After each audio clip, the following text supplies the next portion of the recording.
Kemudian hikmah yang ketiga yang bisa kita ambil dari ramainya isu nasab ini adalah bahwa masih banyak dari kalangan para sadaba alawi, terutama yang masih muda, yang kurang belajar, yang mungkin jadwal ceramahnya lebih banyak daripada jadwal belajarnya, yang terlena dengan pujian masyarakat sehingga melupakan belajar, yang terlena dengan penghormatan masyarakat sehingga kurang untuk menghargai orang lain, yang kurang mempelajari banyak ilmu sehingga pengen disanjung terus tanpa belajar ilmu agama, terutama yang muda-muda dari kalangan para sadaba alawi. Jadi isu nasab ini menjadi introspeksi, menjadi nasihat secara tidak langsung. Maka kata Imam Ghazali, kalau ayahnya makan kenyang, maka anaknya tidak bisa kenyang tanpa harus makan juga. Kalau ingin keturunan Rasulullah itu menjadi orang alim, maka caranya harus belajar. Karena al-ilmu bitta'allum la bin nasab. Ilmu itu harus belajar, bukan karena nasab. Mengutip perkataan Gus Baha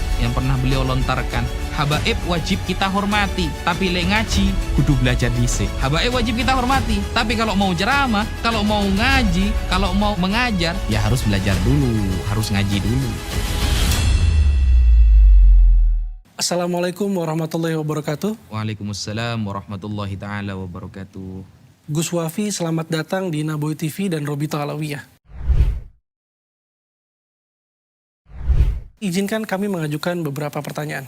Pertanyaan pertama, bagaimana kisah awal Anda terlibat dalam diskusi nasab ini, bahkan Anda sampai dilibatkan dalam diskusi atau debat di Kesultanan Banten? Bismillahirrahmanirrahim.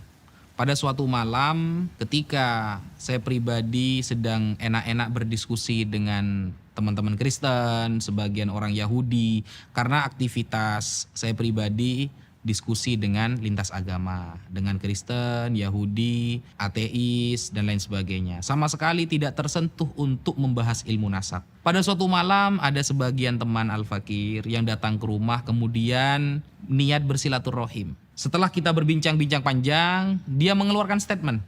Sekarang para habaib sudah kalah. Tidak ada yang berani berdebat dengan si penuduh.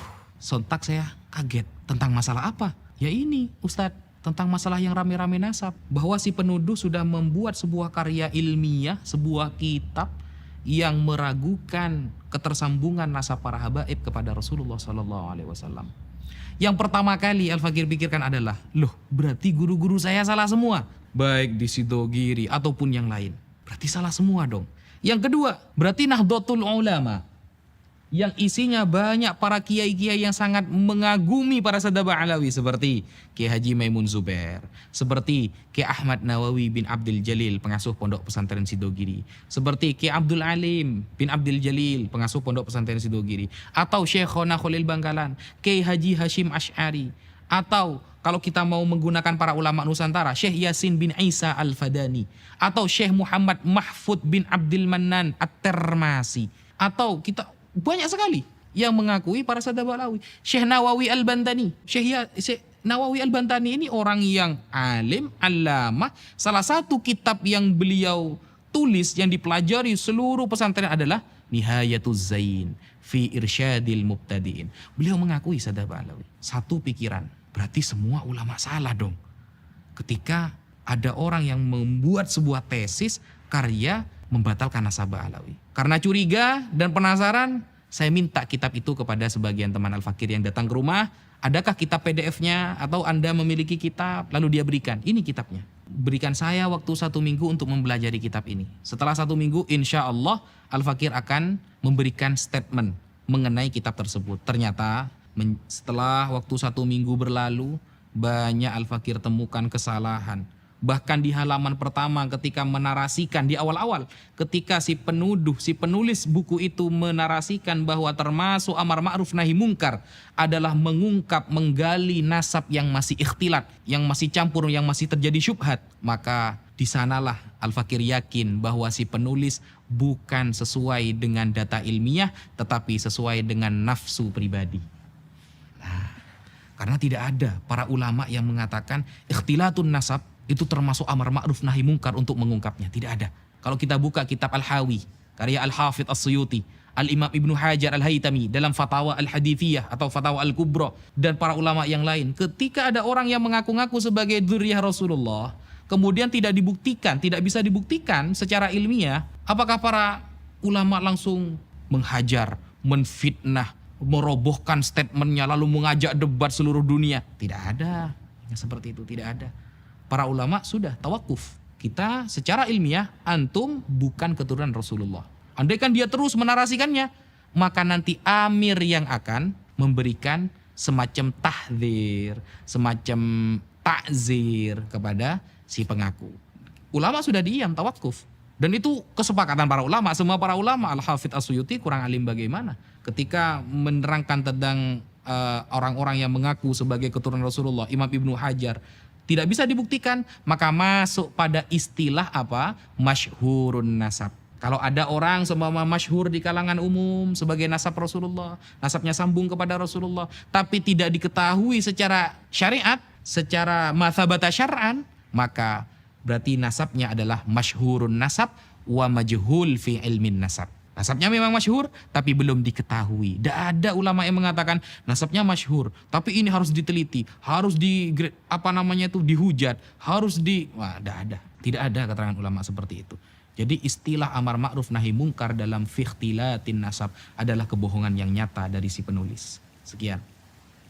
Lalu Gus, apa sebetulnya pertanyaan pihak penuduh yang menjadi dasar dari tuduhan ini?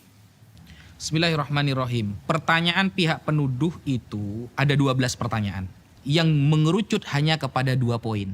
Yang pertama, tidak tertulis di abad ke-4, 5, 6, 7, 8, 9 bahwa Ubaidillah sebagai anak dari Ahmad al-Abah. Pertanyaan pertama. Yang kedua, tidak ada narasi bahwa Ahmad itu memiliki gelar al-muhajir yang hijrah bersama anaknya Abdullah atau Ubaidillah ke Hadramaut. Dari 12 pertanyaan mengerucut kepada 2 pertanyaan. Kalau kita ingin menjawab sebuah pertanyaan, maka kita harus tahu dulu apa yang dimaksud dengan pertanyaan tersebut dan tujuannya apa. Kalau tujuannya ingin mengetahui ilmu nasab, maka kita sampaikan tidak ada satupun ulama nasab di dunia dari dulu hingga sekarang, bahkan zamannya Al-Imam Al-Ubaidili dalam Tahdzibul Ansab, sampai pada sekarang Sayyid Murtadha Az-Zabidi atau Al-Imam Ibnu Hajar Al-Haytami dalam Thabatnya yang mengharuskan ada kitab sezaman. Tidak akan kita temukan. Andaikan kitab itu ada, itu hanya menjadi syawahid, mutabi kalau dalam ilmu hadis, pendukung. Tetapi kita harus mengetahui di dalam ilmu nasab ada 4 cara kaifiyatu itsbatin nasab. Ada 4 cara untuk menetapkan nasab. Apakah tertulis kitab sezaman? Tidak ada. Bahkan yang metodenya diambil oleh si penuduh dalam kitab Al-Muqibun Sayyid Mahdi Ar-Rajai, atau di dalam kitab Umdatut Talib Ibnu Inabah, atau At-Taqtaqi dalam kitab Al-Asili, atau Al-Muntakilah At-Talibiyah, atau Tahdzibul Ansab lil Ubaidili, atau Sirru Silsilatil Alawiyah li Abi Nasr Al-Bukhari. Ada? Mana kitab sezaman? Tidak ada. Makanya di dalam kitab Sirru Silsilatil Alawiyah yang beliau Abu Nasr Al-Bukhari wafat di akhir abad ke-4, ketika ada seorang yang mengaku-ngaku sebagai zuriyah Rasulullah, ditanyakan, "A anta min Husaini am min Hasani am min Abbasi am min Muhammadi?" Oke, kamu mengaku zuriyah Rasulullah. Kamu dari jalur mana? Husain, Hasan, Muhammadi, Muhammad Al-Hanafiyah. Karena Sayyidina Ali pernah menikah dengan selain Sayyidah Fatimah, punya anak namanya Muhammad bin Al-Hanafiyah. Atau Abbasi, dari Abbas. Kemudian seorang ini mengaku, "Ana min Husaini." Saya dari Husain. Akan ada pertanyaan lagi. Fa Husain falahu aulad. Husain memiliki beberapa anak. Kamu dari jalur mana? Ana Ali Zainal Abidin. Terus ditanyakan seperti itu. Sampai pada ayahnya nanti. Ketika dia bisa mengkonfirmasi dengan jelas, maka nasabnya tersambung kepada Rasulullah. Adakah ulama dulu kalau bertanya, kitab sezamannya mana? Adakah kitab sezaman? Kalau tidak ada, batal nasabnya? Tidak ada. Sampai Dajjal keluar 2 kali gak ada. Gitu. Sehingga pertanyaan seperti itu merupakan ijtihad murni dari si penuduh. Andaikan ada, itu menjadi syawahid, pendukung. Tapi kaifiyatu itsbatin nasab, cara penetapan nasab yang disampaikan oleh para ulama ada 4. 1. Ayyura khattun nasabah mauthukun bihi yu'rafu khattuhu wa yatahaqqaquhu. Ada tulisan ahli nasab yang mungkin mengkonfirmasi bahwa dia nasabnya sambung kepada Rasulullah. Selesai. Dan 4 ini kata para ulama adalah turuk, jamak dari torik, bukan syarat. Kalau syarat, satu hilang, hilang semua. Tapi kalau turuk, torik, satu kena, maka kena semua. Nah, satu, tulisan ahli nasab. Dua, ada bayinah syar'iyah. Dua orang saksi yang faham nasab, menetapkan nasabnya dia. Selesai. Tiga, pengakuan seorang ayah. Empat, syuhrah wal istifadah. Manapun yang kena, kena satu. Selesai sebenarnya saudara. Satu, ada tulisan ahli nasab. Sayyid Murtada Az-Zabidi ahli nasab. Imam Ibnu Hajar Al-Haytami disebutkan dalam Tabaqatun Nasabin. Ibnu Zaid mengatakan Ibnu Hajar ahli nasab. Karena nasab ini kan ada yang menyangsikan bahwa Ibnu Hajar itu bukan ahli nasab. Buktinya tidak punya kitab nasab. Apakah ahli nasab harus punya kitab nasab? Kalau ahli nasab harus punya kitab nasab, maka banyak ahli nasab yang dibatalkan juga. Bukan nasabnya orang lain juga nanti yang dibatalkan. Bahkan ahli nasabnya juga dibatalkan. Karena tidak ada syarat ahli nasab itu harus punya kitab nasab. Imam Ibnu Hajar itu orang al-faqih. Sedangkan nasab nubdatun min ilmil fiqh. Imam Ibnu Hajar ahli fikih, sedangkan nasab cuma satu cuil dari ilmu fikih. Jadi wajar ketika beliau dikatakan beliau adalah ahli nasab. Nah, sehingga banyak para ulama nasab ini, nasabah ini yang mengakui kepada Sadah Ba'alawi. Bahkan Syekh Yusuf An-Nabhani mengatakan wa qad ajma'atil ummah. Sudah sepakat umat bahwa Sadah Ba'alawi adalah keturunan Rasulullah SAW. Makanya saya selalu menarasikan, sebutkan satu saja ulama Ahlus Sunnah wal Jamaah yang terkemuka, yang kitabnya dikaji oleh orang seluruh dunia, yang membatalkan nasab Ba'alawi. Saya tunggu sampai Dajjal keluar 2 kali. Tidak akan ada. Karena kalau saya bilang saya tunggu sampai ulang tahun, saya sudah ulang tahun kemarin, 29 Juni. Sudah selesai. Mungkin ya itu. Kemudian salah satu yang perlu kita ketahui tentang kebohongan dan statement pribadi, ijtihad pribadi dari si penuduh adalah dia mengatakan di dalam karyanya, wajib dan harus kita mengetahui tentang pindahnya Ahmad Al-Muhajir ke Hadramut. Karena kalau ini tidak kita ketahui, maka rusak nasabnya. Ini sebenarnya agak nyambung. Kenapa saya katakan tidak nyambung? Karena kalau kita baca di dalam Tahdzibul Ansab, Umdatut Thalib, kemudian Al-Umri dalam kitabnya Al-Majdi dan lain sebagainya, para ulama ada yang mengatakan, ulama nasab ya tentunya ya, wajib mengetahui perpindahan orang ini dari suatu kota ke kota. Ada. Kalau memang mau membahas perpindahan orang-orang yang pindah dari satu tempat ke tempat yang lain, ya baca kitab Al-Muntaqilah, Tolibiyah. Kalau memang kitab-kitab yang lain kayak Tahdzibul Ansab, Al-Majdi, kemudian Umdatut Thalib, Sirru Silsilatil Alawiyah, ya ada pembahasan pindahnya satu orang dari satu tempat ke tempat yang lain. Dan itu bukan perkara yang penting banget. Karena para ulama itu yang penting adalah dia itu ingkirot atau tidak. Nasabnya ini masih sambung atau tidak. Kemudian masih punya anak atau tidak. Sehingga kalau kita mau membandingkan antara satu kitab dengan kitab yang lain, sama-sama kitab nasab, pasti para ulama yang mengarang kitab ini memiliki metode yang berbeda-beda. Ada yang khusus menyebutkan orang-orang yang berpindah. Ada kitab yang menyebutkan orang-orang yang tidak ingkirot nasabnya, masih memiliki keturunan yang terkenal saja, yang tidak terkenal tidak dia tulis. Jadi punya metode masing-masing, sehingga tidak bisa kemudian mengklaim harus ada perpindahan dari satu tempat ke tempat. Kalau nggak ada maka nasabnya batal. Itu adalah murni dari ijtihad si penuduh. Sekian. Terkait dengan banyaknya pengembangan permasalahan di isu nasab ini di luar kitab problematik Syajaratul Mubarakah, apa pertanyaan lain yang antum merasa belum terjawab sejauh ini? Bismillahirrahmanirrahim. Salah satu pertanyaan umum yang tidak ada jawabannya adalah, sebutkan satu saja ulama Ahlus Sunnah wal Jamaah yang masyhur, yang terkenal alamah, yang mungkin karyanya dikaji orang sedunia, yang menafikan, membatalkan nasab para habaib, para Sadah Alawi. Satu saja.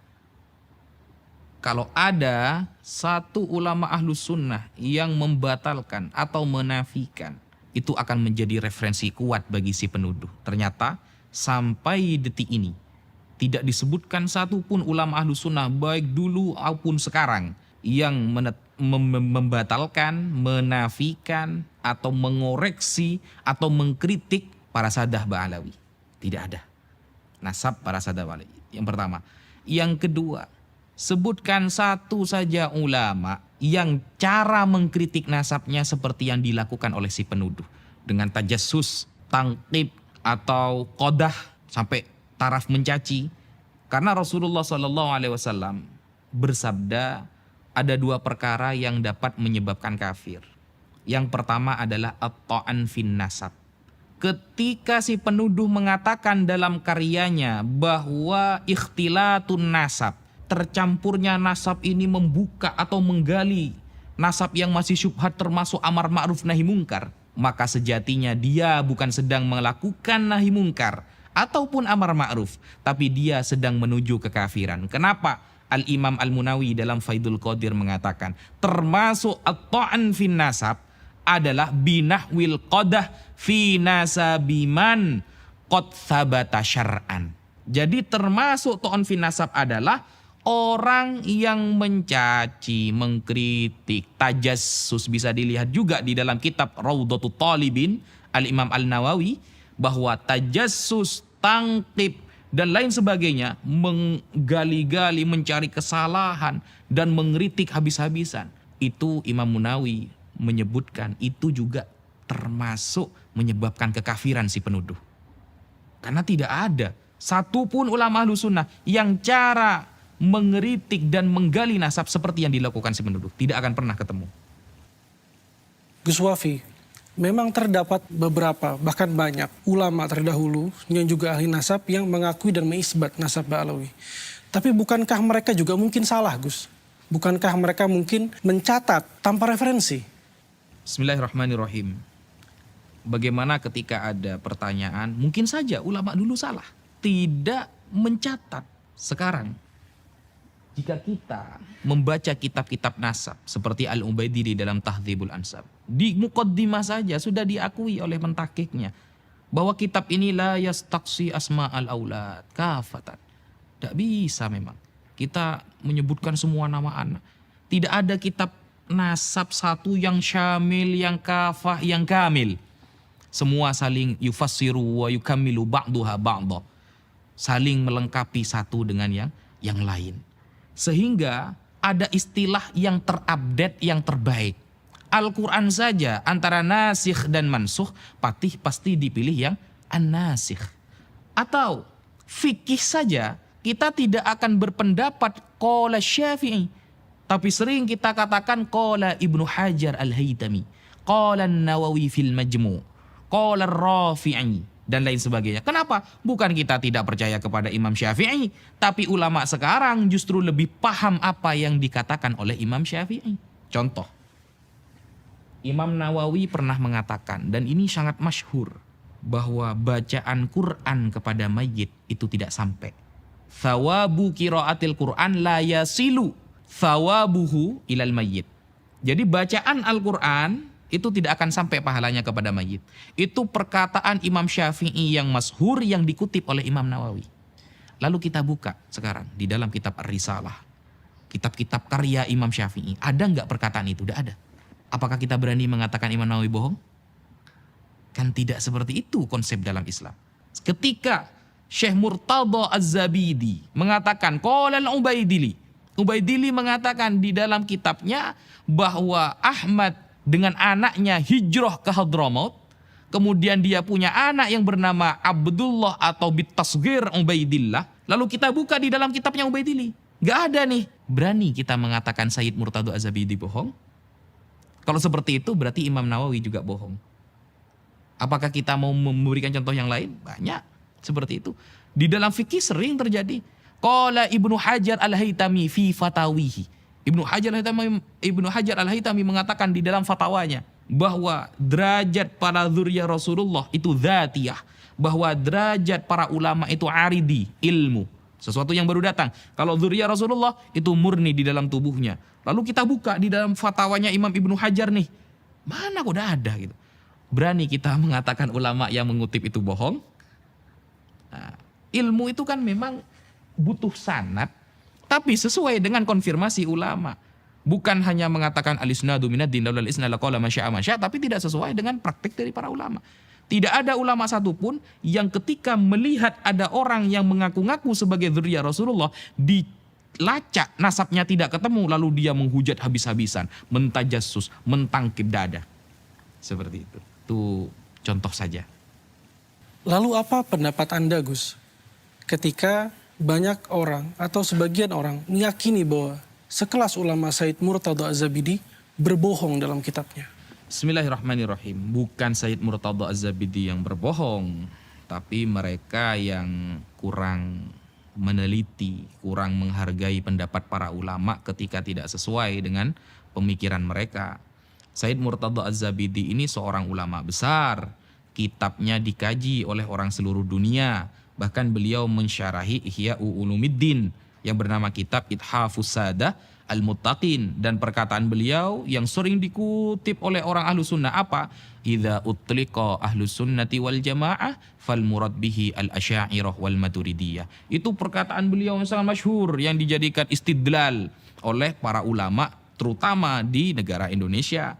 Jadi ini bukan orang yang sembarangan. Al-Imam Ibnu Hajar di dalam Sabatnya ketika menerangkan tentang Al-Imam Abu Bakar Al-Idrus, apakah berani Imam Ibnu Hajar kita katakan dia pembohong? Bahkan ulama Syafi'iyah semua mengakui bahwa beliau itu pakar dalam fikih dan nasab adalah nubzatun min ilmil fikih. Hanya secuil dari ilmu fikih. Kalau hanya secuil, sedangkan gelar Imam Ibnu Hajar adalah al-faqih yang paham fikih Syafi'i, maka pantaskah kita mengatakan beliau tidak paham nasab? Sedangkan nasab hanya satu titik dari ilmu fikih dan beliau pakarnya dalam fikih. Sehingga beliau dengan tegas dalam kitabnya As-Sabat mengatakan Al-Imam Abu Bakar As-Sayyid, kalau boleh saya tambahkan Al-Habib Al-Idrus. Al-Idrus bukan marga Ahmad Khan atau marga dari Wali Songo mungkin, bukan, tapi jelas Sadah Ba'alawi Al-Idrus. Seperti itu. Dalam perkembangan isu nasab ini, banyak netizen yang mengatakan bahwa sebaiknya digelar diskusi atau debat oleh Robitoh Alawiyah. Apa tanggapan Anda, Gus? Bismillahirrahmanirrahim. Bagaimana jika si penuduh dan para pendukungnya ingin mengadakan bahthul masail, kalau istilah para santri. Bahthu membahas masail, beberapa masalah. Atau diskusi, kalau kita mau mengadakan bahthul masail, kita bertahun-tahun ada di pesantren, yang namanya bahthul masail, mau tingkat desa maupun tingkat nasional, kalau mendengarkan qala Ibnu Hajar Al-Haytami, kita taslim, kita terima. Sedangkan sekarang Ibnu Hajarnya dikritik habis-habisan oleh si penuduh. Ini bukan bahthul masail, ini nyari masalah beneran. Ya, beda. Santri dari yang paling awam sampai paling alim, kalau mendengarkan qala Nawawi fil Majmu', Imam Nawawi dalam kitab Al-Majmu' mengatakan, selesai masalah. Ini Imam Nawawinya yang dikritik habis-habisan.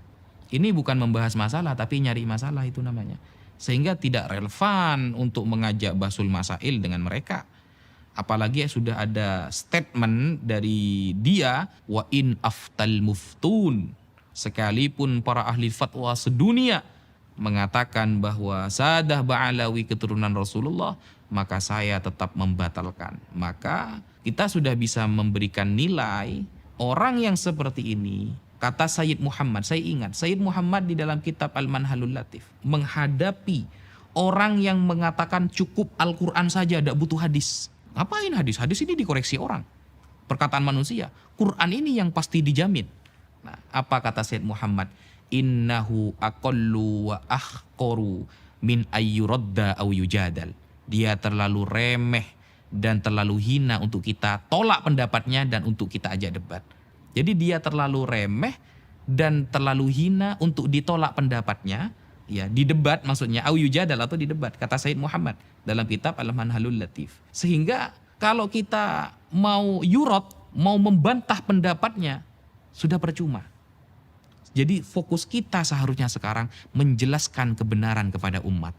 Tidak perlu fokus untuk membikin si penuduh ini faham dan setuju kepada pendapat kita. Karena itu cukup mustahil bagi saya. Kenapa? Secara logika saja, ulama ditolak, apalagi Al-Fakir yang menjelaskan. Ketika ulama sedunia ditolak, siapa lagi di Indonesia yang berhak menjelaskan? maka cukuplah kita meluruskan pemahaman umat, menjelaskan tentang kemuliaan Sadah Ba'alawi dan apa yang sudah disampaikan oleh para ulama kita ajarkan. Semata-mata hanya untuk meneruskan penjelasan para ulama agar masyarakat tidak tidak terprovokasi dan tidak dimasuki oleh pemikiran-pemikiran yang sesat dan menyesatkan. Salah satu kebohongan yang fatal yang mungkin bisa menyebabkan dia kafir, si penuduh kafir, seperti ketika mengatakan tidak ada istilah Habib di dalam Islam. Orang pertama kali yang mengatakan Habib adalah orang Yahudi dan Nasrani. Di dalam Al-Quran, nahnu abna Allah wa ahibba'uh. Kami adalah anak-anak Allah dan Habib-Habibnya Allah. Istilah Habib adalah istilah yang pertama kali dilontarkan oleh orang kafir. Jadi seolah-olah dia akan mengatakan, kalau kita menggunakan Habib berarti niru orang kafir.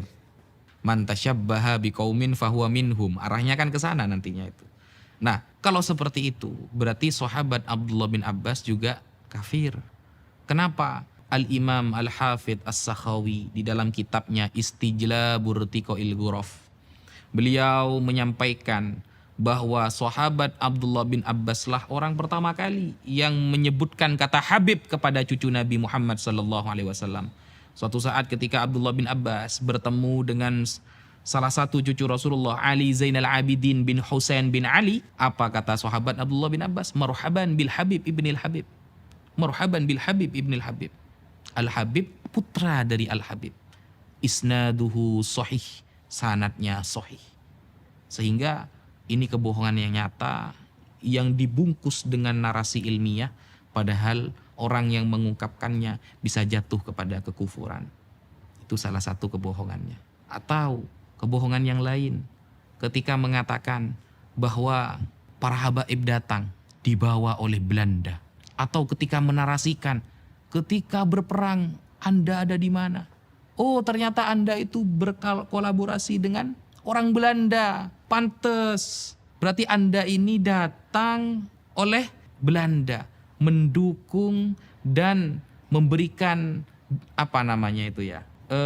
bantuan penuh kepada orang-orang Belanda. Nah, ini kebohongan yang nyata dan fatal untuk meyakininya. Kenapa?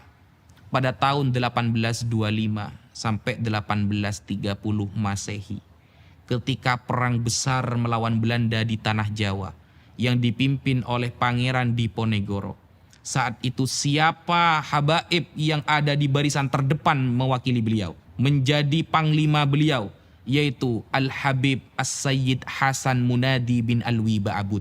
Beliau tercatat, termaktub, dan terkonsumsi oleh masyarakat sejarah tersebut. Ba'abud ini bukan gelar yang lain, tapi gelar dari Sadah Ba'alawi. Atau ketika perang di Palembang, sehingga Palembang tumbang waktu melawan Belanda, siapa yang ada di depan yang membantu Sultan Badaruddin sebagai Sultan Palembang ketika itu?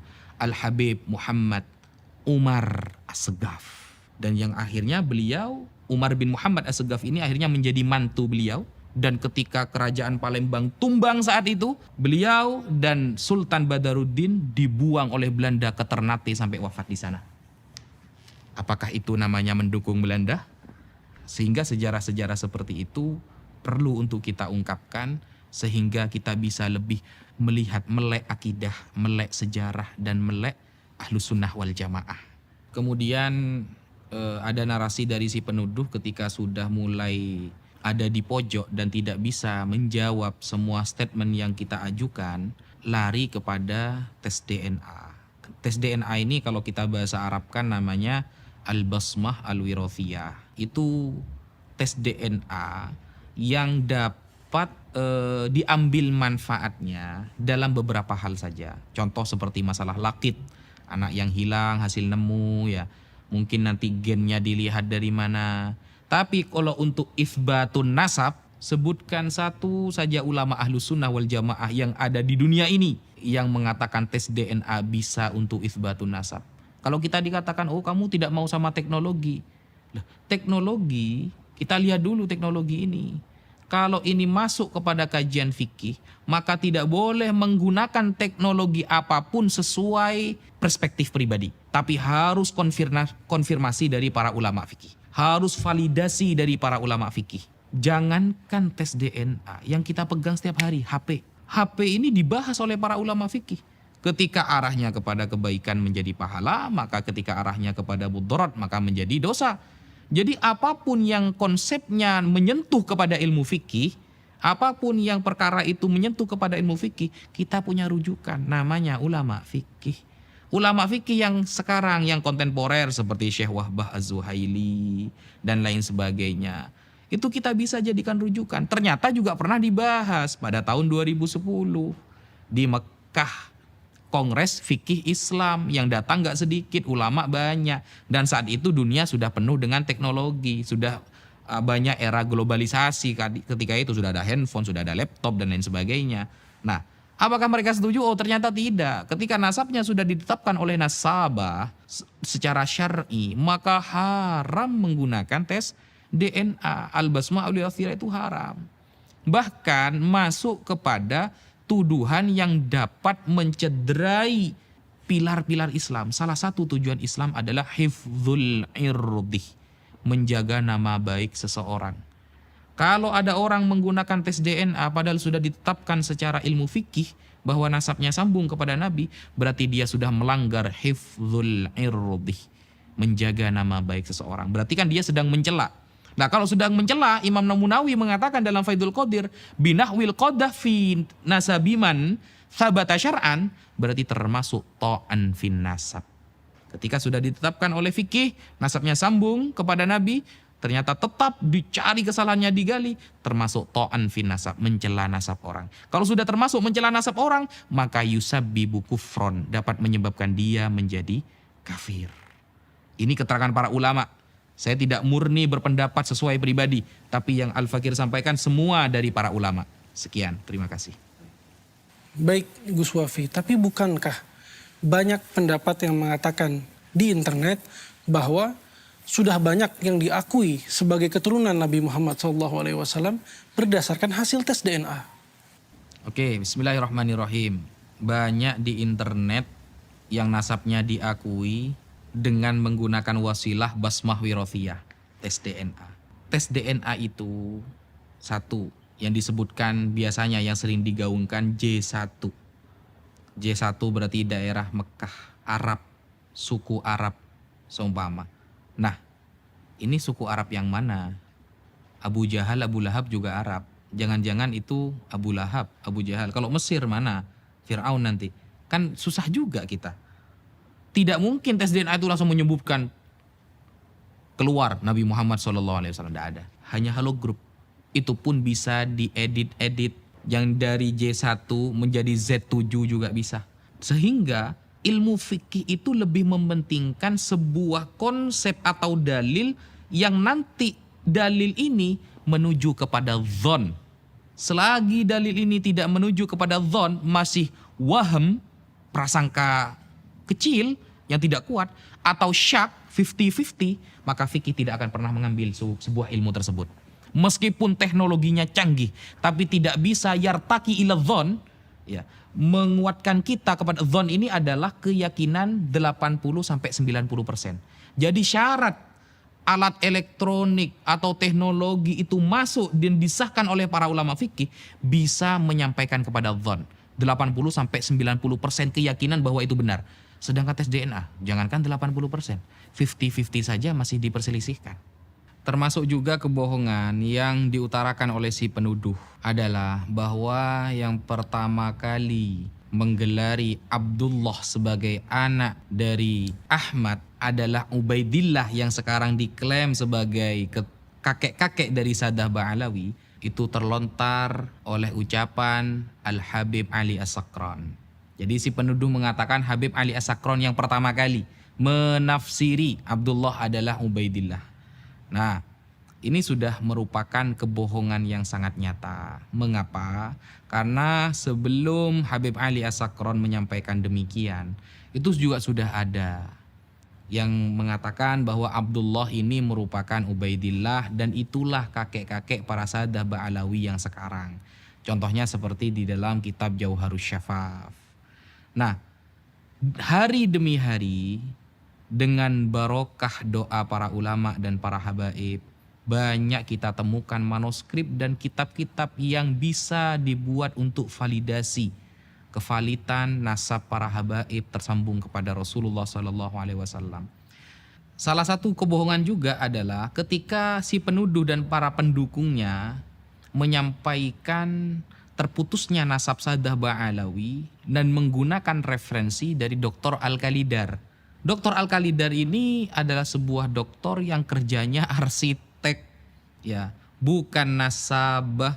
Jadi mereka lebih percaya kepada Al-Khalidar daripada Imam Ibnu Hajar Al-Haytami, daripada Syekh Yusuf An-Nabhani yang notabene-nya ulama beneran, memang pakar di bidangnya, As-Samarqandi dan lain sebagainya. Ini kan sangat lucu. Lalu dia mengatakan Syekh Al-Khalidar ini nasabah seumpama. Ini kebohongan yang sangat nyata. Dia itu dokter arsitek. Coba kita lihat kalau kita sama-sama menggunakan hujah lewat internet, siapa Al-Khalidar itu? Nah, lalu kemarin Al-Fakir sempat melihat ada live dari para pendukung si penuduh mengeluarkan kitab. Yang kitab ini diterbitkan atau juga didukung atau juga ditulis oleh Al-Khalidar. Dia mengatakan kitab padahal bukan kitab. Itu cuma narasi tulisan di dalam blogspot, di website, lalu dia fotokopi, dia cetak sehingga seolah-olah seperti kitab, ya. Lalu mengatakan kepada pendukungnya, ini kesepakatan internasional nasab Saddah Ba'alawi terputus. Al-Fakir lihat kitab itu. Ternyata bukan kitab tapi blogspot www yang mungkin mereka ambil, dan juga kalimat ini, kitab-kitab itu narasinya dari Al-Khalidar yang mungkin nanti merujuk, bukan mungkin, ini benar-benar merujuk kepada Syekh Mukbil. Padahal Syekh Mukbil sendiri sudah merujuk pendapatnya. Dan kalau memang mau membatalkan nasab Saddah Ba'alawi menggunakan Al-Khalidar atau menggunakan Murad Syukri atau menggunakan Syekh Mukbil, maka harus jujur. Karena yang dibatalkan banyak, termasuk Syekh Abdul Qadir Al-Jilani juga dibatalkan nasabnya. Sedangkan si penuduh tidak konsisten. Percaya kepada tuduhan Saddah Ba'alawi tapi tidak mempercayai tuduhan pada Syekh Abdul Qadir Al-Jilani. Sehingga mungkin karena Syekh Abdul Qadir Al-Jilani nantinya akan dia jadikan sebuah proyek tersambungnya nasab Wali Songo ke sana. Dia sudah mewanti-wanti dulu tidak membatalkan yang ini, padahal semuanya dibatalkan. Al-Ahdal juga dibatalkan. Jadi contoh-contoh seperti si penuduh ini sebenarnya dulu sudah ada. Bahkan sekelas Imam Syafi'i yang jaraknya cuma 150 tahunan dengan masa para sahabat. Imam Syafi'i pernah diragukan apakah beliau Bani Quraisy apa bukan. Jadi contoh-contohnya sebelumnya sudah memang ada. Bahkan di Al-Quran yang mengatakan Rasulullah SAW abtar, itu siapa? Orang-orang kafir. Jadi kalau kita mengemban sanad, menyampaikan sanad para ulama bahwa Saddah Ba'alawi itu adalah cucu Rasulullah SAW, sedangkan mereka para pembatal secara tidak langsung mereka mengemban sanad-sanad orang-orang kafir yang sudah mengatakan Rasulullah tidak punya keturunan. Seperti itu. Itu salah satu kebohongan yang nyata yang disampaikan. Kemudian kebohongan ilmiah yang disampaikan oleh si penuduh. Ketika mengutip sebuah dalil pasti akan dikutip sebagian. Pasti dikutip sebagian. Contoh seperti kitab Al-Ifadah yang terkenal ditulis oleh Syekh Ibrahim Mansur. Ya, kalau nggak salah Syekh Ibrahim Mansur itu di sana metodenya dipakai tapi isbatnya nggak dipakai. Jadi kitab Al-Ifadah itu menerangkan tentang fisyuhrah wal istifadah, dan beliau secara nyata mengatakan Saddah Ba'alawi itu keturunan Rasulullah. Metodenya dipakai tapi isbatnya gak dipakai. Ini kan sangat lucu sekali.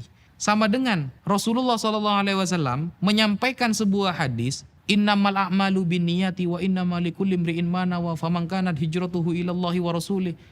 Dipakai hadisnya, tapi dia tidak pernah mempraktekannya, kan sama-sama seperti itu. Nah, sehingga hal-hal seperti ini adalah namanya kecurangan ilmiah. Sebagian dikutip, tapi yang isbatnya gak dikutip. Itu namanya kecurangan ilmiah. Dan ini tidak boleh terjadi dalam dunia perdiskusian. Nah, kemudian kebohongannya apa lagi?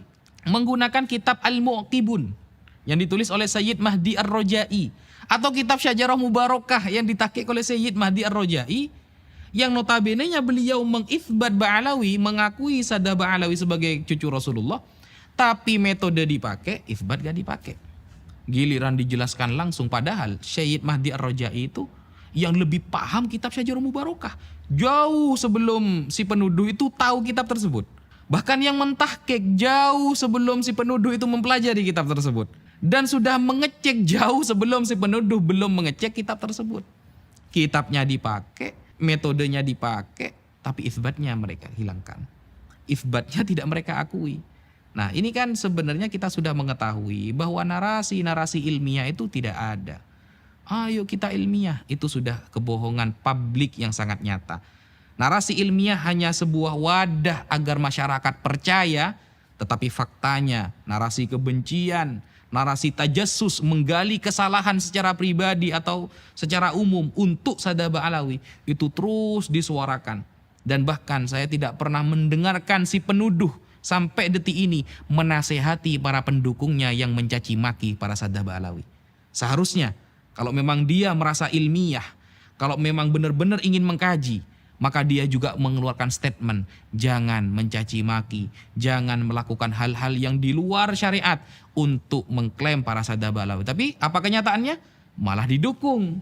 Semua para pencaci maki dari netizen, kalangan orang awam yang sudah terprovokator, yang sudah percaya pada statementnya, semakin hari semakin merajalela. Sesuatu yang keluar dari lisannya adalah sebuah fitnahan dan tuduhan yang tidak berdasar. Apakah si penuduh menasehati atau mengatakan tujuan kita itu ilmiah? Oh tidak, malah didukung dan tambah dikompor-kompori. Sehingga dari sana kita sudah mengetahui bahwa narasi ilmiah, background dengan di wadah ilmiah itu sebenarnya tidak pernah ada. Mungkin itu yang bisa saya sampaikan. Gus Wafi, ada salah satu fenomena menarik belakang ini bahwa ada salah satu narasumber utama yang membatalkan nasab Bang Alawi di sosial media atau di podcast-podcast secara umum, namun kami tidak mendapati namanya. Kami juga tidak mendapati backgroundnya. Sebut saja Pak Guru atau mohon maaf, sebut saja Pak Gembul misalnya. Apa pandangan Anda terkait fenomena seperti ini? Oke, Pak Gembul ini salah satu orang yang pernah Al-Fakir bantah statementnya sekitar 1 atau 2 tahun yang lalu.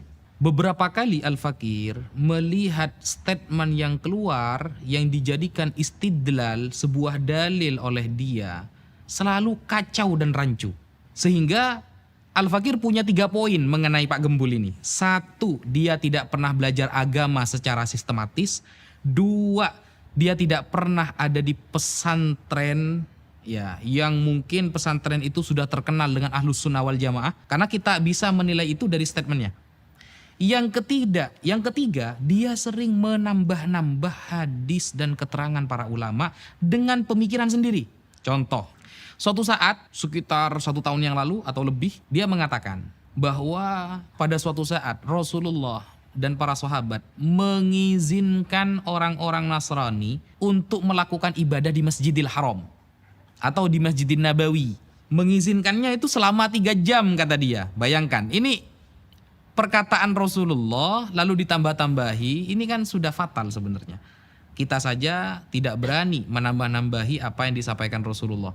Andai kan ada keterangan, maka kita akan memberikan keterangan bahwa ini murni dari penjelasan kita dan ini adalah isi hadisnya.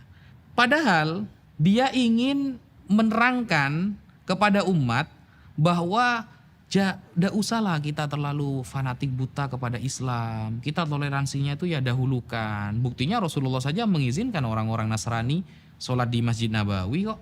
Selama 3 jam kata dia. Hadis yang dia pakai itu hadis mungkote. Hadis mungkote yang mu'dol. Hadis mu'dol ini 2 perawinya hilang sekaligus atau berurut. Sehingga tidak bisa la yuhtajju bihi. Tidak bisa dijadikan hujah. Dan dia berhujah dengan ini. Dan tidak ada satupun ulama Ahlus Sunnah yang terkenal menggunakan hadis ini sebagai hujah pembolehan ibadah di masjid. Ibadah di masjid. Bukan masuk masjid. Kalau masuk masjid, kita baca kitab-kitab lintas mazhab, ulama berbeda pendapat. Ada yang melarang secara mutlak, ada yang memperbolehkan. Tapi kalau ibadah di masjid, orang kafir yang ritualnya adalah mensyirikkan Allah, maka para ulama tidak membolehkan. Ini kan sudah ngawur. Berarti dia tidak pernah belajar kitab hadis. Tidak pernah belajar ilmu hadis. Kemudian tentang nasab, dia mengatakan begini. Sayyidah Fatimah tidak memiliki privilege, kata dia. tidak memiliki keutamaan yang dihususkan sehingga Rasulullah mengatakan lau kanat binti Fatimah saraqat laqata'tu yadaha. Andaikan Fatimah yang mencuri, aku akan memotong sendiri tangannya. Ini menunjukkan bahwa Fatimah saja tidak punya kemuliaan. Biasa-biasa saja, sesuai standar saja. Apalagi yang nasabnya jauh di bawah Fatimah seperti kalangan para habaib. Nah itu dia menyampaikan seperti itu. Dia lupa, kayaknya dia tidak pernah khatam membaca Al-Quran. Padahal ahlul kisah itu jelas tertulis di dalam Al-Quran. Allah Subhanahu wa taala berfirman, "Innama yuridullahu liyudhhiba 'ankumur rijsa ahlal baiti wa yutahhirakum tathira." Kita buka di dalam kitab tafsir Ibnu Katsir Ad-Dimashqi, tafsir Al-Qurtubi, tafsir Ad-Durrul Mansur fit Tafsir bil Ma'thur Al-Imam As-Suyuti atau tafsir yang lain. Maka di sana maksudnya adalah Ali, Husain, Hasan dan Fatimah. Menunjukkan berarti beliau memiliki kekhususan. Dan dia tidak pernah belajar fikih juga sehingga dia tidak tahu bahwa antara keutamaan dengan larangan itu beda bab. Kalau melanggar syariat, siapapun akan dihukum secara sama. Siapapun. Bahkan Sayyidina Umar bin Al-Khattab punya anak namanya Abdurrahman Al-Ausad. Abdurrahman Al-Ausad suatu saat berzina. Siapa yang menghukumnya? Langsung ayahnya sendiri. Yaitu Sayyidina Umar bin Al-Khattab. Dihadapkan di depan masyarakat, dicambuk 100 kali. Abdurrahman Al-Ausad bin Umar bin Al-Khattab. Jadi Sayyidina Umar ketika dia dijilid atau dipecut selama 100 kali, sampai pertengahan istri Sayyidina Umar mengatakan, "Wahai Umar, itu anakmu, undurlah hukumannya besok lagi. Sekarang mungkin 50, besoknya 50." gitu. Apa kata Sayyidina Umar?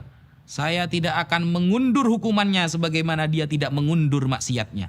Kata Sayyidina Umar bin Al-Khattab. Tegas memang dalam hal syariat, tapi dalam hal keutamaan itu beda bab. Dalam hal keutamaan ini adalah beda bab.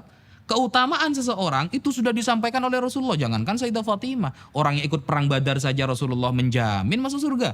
La yadkhulan nar ahadun man syahida badran wal Hudaybiyah. Tidak akan menyentuh neraka orang yang pernah ikut perang Badar dan perang Hudaybiyah. Atau keutamaan orang-orang para sahabat yang bai'atur ridwan tahta syajarah, di bawah pohon, disebutkan dalam Al-Quran. Bahkan Al-Quran sendiri mengatakan kuntum khairu ummatin ukhrijat linnas ta'muruna bil ma'ruf wa tanhauna 'anil munkar. Siapa kuntum di sana? Khitabnya pertama kali kepada para sahabat. Atau ketika mengatakan la takhaf wa la tahzan innallaha ma'ana. Siapa khitabnya di sana? Sayyidina Abu Bakrin Siddiq radhiyallahu an. Atau ketika masalah hijab, siapa khitabnya? Yang disetujui oleh Allah mengenai menutupi aurat dan menutupi wajah istri Rasulullah, Sayyidina Umar bin Khattab. Atau yang usul kepada Rasulullah di dalam Al-Quran disetujui oleh Allah sehingga menjadi makom Ibrahim musalla. Siapa? Sayyidina Umar bin Al-Khattab. Sampai Rasulullah mengatakan innallaha ja'alal haqqa ala lisani Umar wa qalbih. Allah menjadikan kebenaran melalui lisan Umar dan hatinya. Itu keutamaan. Apalagi Sayyidah Fatimah yang putrinya sendiri. Sayyidina Umar yang dulu awalnya mau membunuh Rasulullah, Rasulullah mendoakan Allahumma a'izzal Islam bi ahabbir rajulaini hadaini, antara Abu Jahal dan Umar bin Al-Khattab. Ternyata Umar mendapatkan keutamaan yang sangat luar biasa setelah masuk Islam. Apalagi anaknya Sayyidah Fatimah. Sehingga saya menilai Pak Gembul ini memang gak pernah belajar agama secara sistematis. Gak pernah belajar di pesantren. Sehingga yang dia tahu langsung dia sampaikan. Gampangannya saya mengatakan beliau adalah konten kreator. Kemudian lagi Pak Gembul mengatakan hanya di Indonesia habaib itu dicium tangannya, dicium kakinya. Kalau kita kembali ke Turki, negara Afrika, tidak ada yang mendapatkan VIP seperti itu. Ini cuma Indonesia yang isinya banyak para habaib sehingga diatur secara sistematis agar dilakukan hal seperti itu. Nah, ini kan menunjukkan dia ini tidak pernah membaca kitab-kitab para ulama. Dan istidlal kepada negara ini tidak pernah ada di Islam. Coba contoh negara ini, negara itu, bukan seperti itu. Istidlal, menyampaikan sebuah dalil ini rujukannya para ulama. Makanya Al-Quran mengatakan fas'alu ahla dzikri in kuntum la ta'lamun. Bertanyalah ke ulama kalau kamu gak tahu. Innama yakhsyallahu min ibadi al-ulama. Yang takut sama Allah itu adalah ulama. Meskipun ulama dibagi menjadi dua. Ada ulama dunia, ada ulama akhirah. Nah, kalau para ulama sekelas Al-Imam Ibnu Hajar Al-Haytami, sangat menghormati para habaib, bahkan berguru. Bahkan di dalam kitab Ithafus Sadah Al-Muttaqin, Syarah Ihya Ulumuddin yang ditulis oleh Sayyid Murtada Az-Zabidi, sanad hadisnya itu sambung kepada seorang Sadah Ba'alawi. Nah, apakah itu sistematis sehingga kita menghormati dengan berlebihan? Oh tidak. Kalau dia memang pernah membaca sejarah Islam, Imam Muslim ketika bertemu dengan Imam Al-Bukhari, bayangkan, ini bukan keturunan Rasulullah. Imam Muslim ketika bertemu dengan Imam Al-Bukhari di Mekah, ketika itu tawaf. Pengarang kitab Sahih Muslim dan Sahih Bukhari. Sahih Bukhari kitab tersoheh setelah Al-Quran. Ya, itu narasi para ulama yang sudah masyhur di kalangan kita. Ketika bertemu, Imam Muslim langsung datang mendekati Imam Bukhari dan mengatakan, "Da'ni hatta uqabbila rijlak." Biarkan saya mencium kakimu, ya ustadzal ustadzin. Wahai ustadznya para ustadz. Apakah Imam Bukhari mengatakan, udah boleh syirik, udah boleh ini? Tidak seperti itu. Mau adu hadis dengan beliau yang mengarang kitab Sahih Bukhari, mau adu hadis dengan beliau yang mengarang kitab Sahih Muslim, kita siapa? Bahkan kita Arba'in Nawawi aja dah hafal. Apakah ada ulama yang lalu mengeritik Imam Muslim mencium kaki Imam Bukhari? Oh, Imam Muslim ini melakukan kesalahan, terlalu menghormati. Siapa kita? Itu adalah ustadzal ustadzin, gurunya para guru. Kalau Imam Bukhari saja disebut ustadzal ustadzin, Imam Muslim yang muridnya bagi kita itu juga khairu ustadzil ustadzin. Sebaik-baiknya ustadznya para ustadz. Kenapa? Sebab beliau kita tahu hadis Rasulullah, sebab beliau kita tahu sanad hadis Rasulullah, dan sebab beliau kita bisa mendapatkan berkah dari ungkapan-ungkapan dan fi'lu Rasulullah sallallahu alaihi wasallam. Jadi saya kira Pak Gempul ini kurang banyak baca, kurang banyak belajar. Mungkin dia baru menemukan sebuah statement yang dia baca dan masuk akal bagi dia, lalu dibuatlah video tanpa ditashih, tanpa disodorkan dulu kepada para ahli sebelum membuat video. Seperti itu. Dan apakah dia bisa dijadikan rujukan dalam masalah nasab? Jangankan masalah nasab, dalam masalah sholat saja dia tidak bisa dijadikan rujukan. Wudhu, hukum mandi, tayamum, dan hukum yang berkaitan dengan fikih yang enteng lah. Tidak bisa, apalagi masalah nasab. Yang sama sekali dia tidak pernah punya guru nasab. Apalagi dia mengatakan, katanya Islam ini agama sanad. Baraya, saya ingin sebutkan satu ulama saja lalu tanyakan sanad kepada dia. Saya yakin dia tidak akan bisa. Oh ya, kalau seperti itu, mari kita duduk di suatu tempat, kita diskusi, kita sampaikan pemahaman Islam secara komprehensif, kita bicara ilmiah. Jangan hanya menyampaikan sebuah statement, melontarkan sebuah pendapat, hilang. Giliran dulu ketika Al-Fakir membuat video, ingin mengajak berdiskusi, tidak ada tanggapan. Kan lucu, mengeluarkan statement tapi tidak bisa mempertanggungjawabkan statementnya. Kalau memang dirasa memiliki keahlian dalam memahami Islam, mari kita duduk, kita bicara nasab, monggo. Kita bicara sanad, monggo. Kita bicara sejarah, mari. Mungkin seperti itu yang bisa Al-Fakir sampaikan. Gus Wafi sebagai penutup, apa hikmah dari perkembangan seluruh dinamika isu nasab ini yang antum lihat baik bagi umat Islam secara umum maupun bagi Alawiyin? Bismillahirrahmanirrahim. Ada 3 hikmah yang Al-Fakir ambil dari ramainya tentang isu nasab Sadah Baraba Alawi. Jadi para Sadah Ba'alawi yang pertama, kalau dulu Al-Fakir meyakini Sadah Ba'alawi sebagai keturunan Rasulullah masih syakkan, dhannan, tapi sekarang tahqiqon, benar-benar yakin. Karena secara tidak langsung Al-Fakir banyak membaca kitab-kitab nasab dan puluhan bahkan ratusan para ulama yang terkemuka menetapkan Ba'alawi sebagai keturunan Rasulullah. Kalau dulu masih mungkin remang-remang, kata orang para habaib ini adalah keturunan Rasulullah, tapi sekarang sudah tahqiq, sudah semakin yakin seyakin-yakinnya. Itu hikmah yang pertama.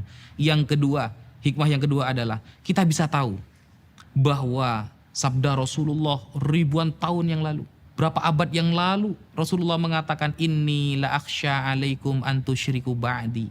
Aku tidak khawatir kalian akan syirik berjamaah setelah aku mati. Jadi kalau ada orang bilang dikit-dikit syirik, dikit-dikit haram, itu sudah salah. Karena Rasulullah tidak pernah khawatir umatnya akan syirik berjamaah. Rasulullah akan selalu mengatakan bahwa umatnya semakin hari semakin banyak. Bahkan Rasulullah itu fa'alaikum bisawadil a'zam, kalau kalian terjadi banyak ikhtilaf, fa idza ra'aitum ikhtilafan katsira, ketika kalian melihat banyak ikhtilaf, fa'alaikum bisawadil a'zam, maka pilihlah yang mayoritas. Maksudnya mayoritas para ulama. Berarti kan menunjukkan Rasulullah yakin bahwa umat Islam akan menjadi mayoritas, akan semakin besar. Nah, tetapi kata Rasulullah, walakin akhsya alaikumud dunya.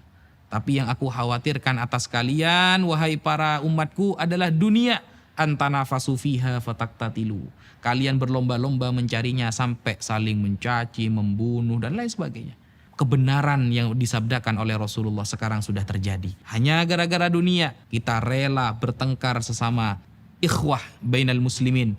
Tidak menjaga ukhuwah bainal muslimin sampai mencaci, menghajar. Padahal andaikanlah ada teori ilmiah yang disepakati para ulama bahwa Sadah Ba'alawi bukan keturunan Rasulullah, apa salahnya ketika kita memuliakan sesama umat Islam? Dan ternyata fakta sejarah, para Sadah Ba'alawi merupakan guru dari guru-guru kita semua. Syekh Mahfud Termas berguru kepada Habib siapa? Habib Husain Al-Habsyi, yang merupakan guru beliau dan juga menjadi gurunya Ki Haji Hasyim Asy'ari. Minimal kita mengakui bahwa mereka pernah berjasa mengajari ulama Nusantara tentang ilmu syariat. Andaikan ada kesepakatan ulama bahwa Sadah Ba'alawi bukan keturunan Rasulullah, tapi itu tidak akan pernah terjadi. Sehingga kita semakin yakin dengan hikmah adanya ramai isu nasab, bahwa sabda Rasulullah benar, Islam tidak akan hancur dari luar, tapi Islam akan hancur dari dalam. Itu kebenaran Rasulullah, prediksi Rasulullah SAW. Mungkin kalau dikatakan prediksi kurang cocok, karena Rasulullah itu wa ma yantiqu anil hawa in huwa illa wahyu yuha, itu adalah wahyu yang Allah sampaikan atau ilham yang Allah sampaikan melalui lisan Rasulullah SAW. Sudah benar terjadi. Yang ketiga, menjadi nasihat bagi para Sadah Ba'alawi yang mungkin dari kalangan para Sadah Ba'alawi yang masih muda, yang mungkin jadwal ceramahnya lebih banyak daripada jadwal belajarnya, yang terlena dengan pujian masyarakat sehingga melupakan belajar, yang terlena dengan penghormatan masyarakat sehingga kurang untuk menghargai orang lain, yang kurang mempelajari banyak ilmu sehingga pengen disanjung terus tanpa belajar ilmu agama, terutama yang muda-muda dari kalangan para Sadah Ba'alawi. Dengan adanya isu nasab ini, kita bisa lihat dan kita bisa menjadi introspeksi, ya. Jadi isu nasab ini menjadi introspeksi, menjadi nasihat secara tidak langsung. Ayo belajar. Rasulullah mengatakan, man salaka tariqan yaltamisu fihi ilman, sahalallahu lahu tariqan ilal jannah. Kurang apa lagi Rasulullah? Bahkan tolabul ilmi faridotun. Kata-kata faridotun kan taknya itu bukan tak marbutah, bukan tak li taknis, tapi tak lil mubalaghah, bahwa mencari ilmu sangat wajib keturunan siapapun. Maka kata Imam Ghazali, kalau ayahnya makan kenyang, maka anaknya tidak bisa kenyang tanpa harus makan juga. Kalau ingin keturunan Rasulullah itu menjadi orang alim, maka caranya harus belajar. Karena al-ilmu bitta'allum la bin nasab. Ilmu itu harus belajar, bukan karena nasab. Kalau karomah, oke. Banyak karomah yang terjadi karena nasab. Tapi kalau ilmu tidak bisa. Sehingga masih banyak kita dengarkan dari kalangan para Sadah Ba'alawi yang muda-muda masih terlalu tersanjung dengan pujian, sehingga lupa banyak belajar, sehingga lupa untuk mempertahankan ilmu dan mempertahankan thariqah kakek-kakeknya, seperti sahabat Abdullah bin Abbas yang alim dan allamah pada zamannya, sampai Rasulullah, gara-gara Rasulullah tersanjung kepada beliau, Allahumma faqihhu fiddin wa 'allimhu ta'wil. Dan itu juga menjadi catatan yang penting kepada kita, bahwa apa yang kita lakukan, apa yang kita usahakan, itu akan menunjukkan kualitas kita. Akan menunjukkan kualitas kita. Rasulullah secara tegas mengatakan, yashfa'u yaumal qiyamah thalathatun. Siapa? Al-anbiya wa syuhada wal ulama. Ulama. Kemudian, apakah pernah Rasulullah mengklaim bahwa ilmu ini akan diturunkan sesuai nasabnya? Tidak pernah. Ilmu harus dengan belajar. Mengutip perkataan Gus Baha yang pernah beliau lontarkan, habaib wajib kita hormati, tapi lek ngaji kudu belajar dhisik.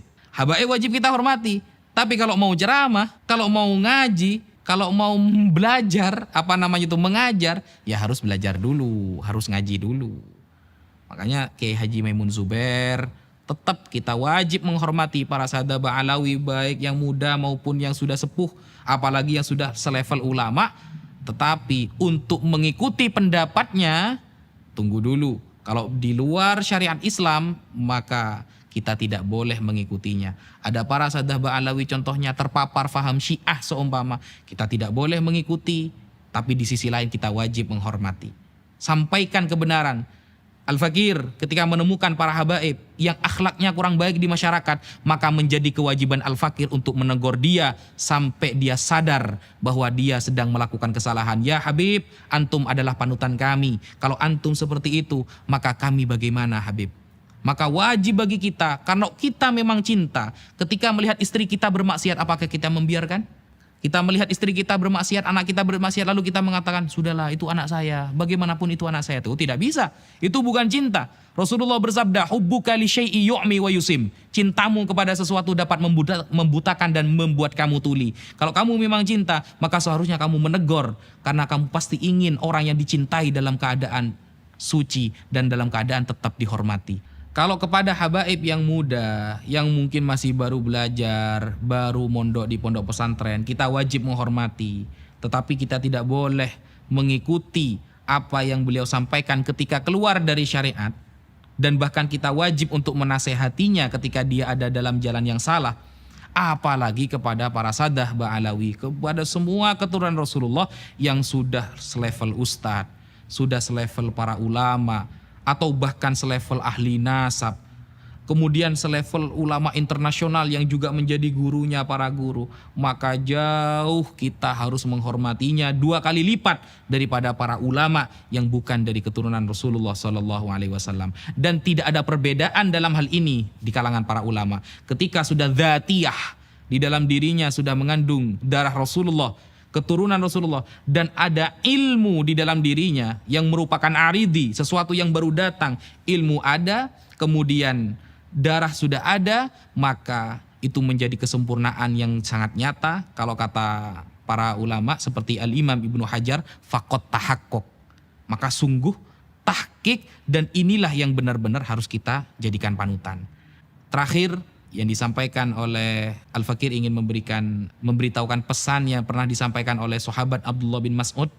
Ada dari kalangan pendukung si penuduh itu ditanya oleh masyarakat, kamu pilih mana, Kiai A atau Kiai B? Yang Kiai B sudah wafat, yang Kiai A masih hidup. Lalu dia mengatakan, ya saya milih Kiai A lah karena masih hidup, lebih tahqiq ilmunya. Ini adalah pernyataan yang sangat salah. Dan ini sebuah kebohongan yang sangat nyata. Kenapa? Karena menabrak statement sahabat Rasulullah SAW.